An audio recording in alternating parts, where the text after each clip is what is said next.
मुमताज़ जतोई ऐं ॿियनि झेड़ेबाज़ इरशाद वाढो खे क़तल कयो आहे। राधन मां ख़बर अवां सां शेयर करे रहिया आहियूं। ॻोठ बशीर अहमद वाढो वासी इरशाद पुट सिराज वाढो जो मुमताज़ जतोई जी उताक ॿाहिरां लाश हथायो आहे।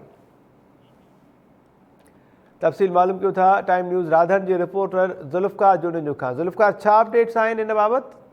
जी सर, राधन जे भरिसां ॻोठ आहे मौली बशीर वाढो, उन जे ॿाहिरां उताक आहे मुमताज़ जतोई जी, जिते नौजवान आहे तक़रीबन 30 सालनि जो इरशाद वाढो, उन जो वारसनि खे सुबुह जो इतला ॾिनो वियो त हू उते फोत थी वियो आहे ऐं तव्हां पंहिंजो लाश खणाए वञो। अहिड़े इतला खां बाद वारसनि जे पहुचण खां पहिरियों ई जेको आहे हू मुमताज़ जतोई जेको आहे लाश खणाए अची रहियो हो, रस्ते में वारसनि खे ॾिनो। उन खां बाद में वारस लाश खणी राधन अस्पताल पहुता ऐं मेन जेको चौंक आहे नाका चौक, उते एहतिजाजी मुज़ाहिरो करे धरणो हयो, जिते उनजे पीउ सिराज वाढे जो चवणो हो त मुंहिंजो पुटु शाम जेको आहे सो मुमताज़ जतोई वारनि ॾे वियो हो, जिते झेड़ो थी पियो ऐं हू राति जो हुनखे क़तल करे सुबुह जो सवेर असांखे इत्तला ॾिनो अथऊं।